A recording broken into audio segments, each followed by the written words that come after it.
이것은 매출액의 1238%가 되는 엄청난 공급 계약인데요. 안녕하세요. 여러분의 투자 손실을 줄여주는 로스 디펜더입니다. 오늘은 롯데케미칼에 대해서 알아보겠습니다. 먼저 롯데케미칼의 비즈니스를 알아볼까요? 첫 번째로 기초소재 분야입니다. 22년 상반기 매출액 8.9조고요.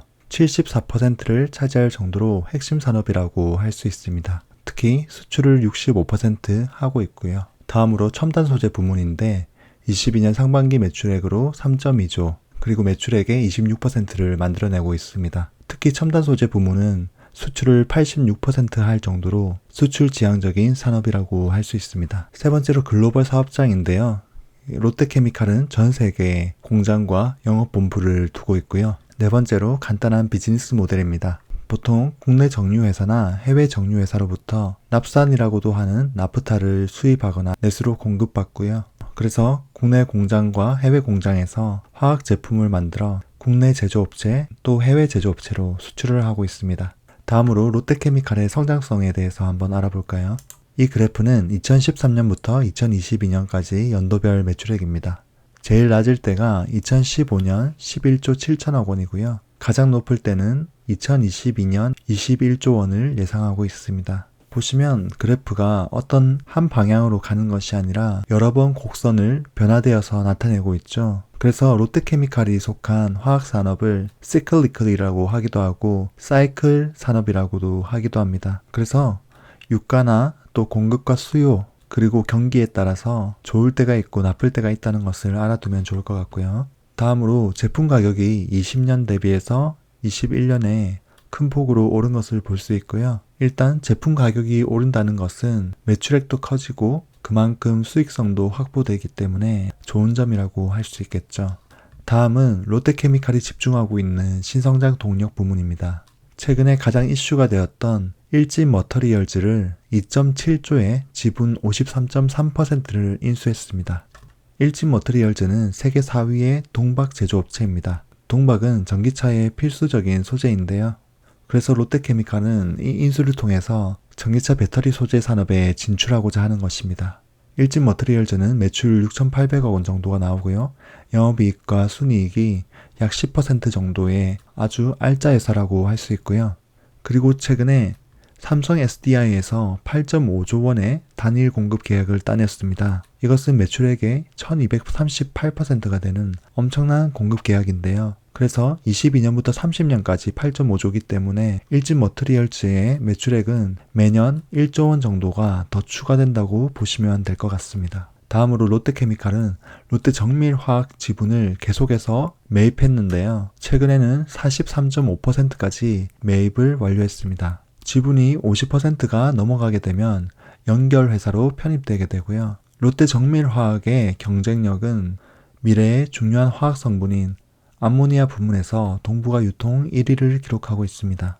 그 외에 다른 부문에서도 우수한 성적을 내고 있는데요. 매출 규모가 1조 7천억 원이고 영업이익률과 당기순이익률도 10%가 넘는 알짜 회사라고 할 수 있습니다. 그리고 롯데케미칼은 SK가스와 프랑스 가스 회사인 에어리퀴드 코리아와 롯데 SK 에너지루트 합자회사를 설립해서 수소 사업에 진출하려고 합니다. 수소 사업은 전기차 배터리와 같이 미래의 핵심 성장 산업으로 주목을 받고 있습니다. 그리고 롯데케미칼은 롯데 GS화학을 설립해서 올해부터 가동을 시작했고 예상 매출액은 1,500억 원에서 2,000억 원 정도로 예상하고 있습니다. 그리고 전기차 배터리에 사용되는 전해액 유기용매를 생산하려고 하는데요. 23년 하반기 때 3분의 2 정도를 생산하고 나머지 3분의 1 정도의 규모를 24년 하반기에 생산이 가능하도록 진행할 예정입니다. 아직 생산 전이지만 LG에너지솔루션이나 SK온, 삼성 SDI,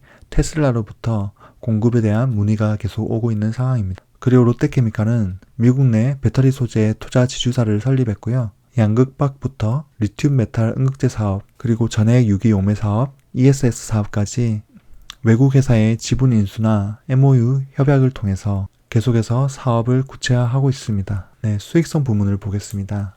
시클리컬 산업이다 보니 영업이익률이 적을 때는 2%에서 좋을 때는 19%까지 움직이고요. 순이익률도 1%에서 14%까지 변화가 되기도 합니다.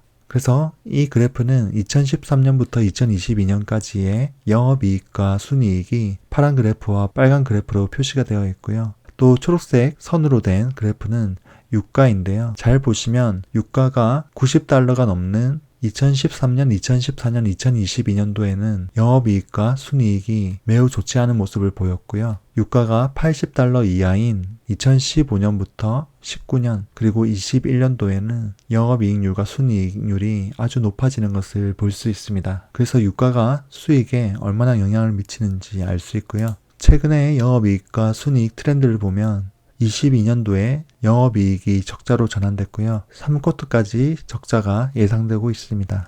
이것은 유가인데요. 22년 1분기에 큰 폭으로 오르기 시작했고 2분기 때 $100 이상의 정점을 찍었고요. 3분기 때 가격이 점점 하락하는 모습을 보이다가 최근 10월이 되어서는 오펙 플러스에서 원유를 감산하겠다는 발표가 나오면서 잠깐의 반등을 보여주고 있습니다. 나프타의 가격은 비슷한 움직임을 보이고 있고 3분기 때 하락하면서 원재료 가격에 대한 부담감이 조금씩은 줄고 있는 상황입니다. 이것은 롯데케미칼 주요 제품의 이익 스프레드인데요. 18년부터 22년까지 스프레드가 나와 있습니다. 보시다시피 최근 들어서 가장 적은 마진을 보여주고 있습니다. 위에 것은 에틸렌이고 밑에 것은 프로필렌인데요. 8월로 갈수록 점점 하락하는 모습입니다.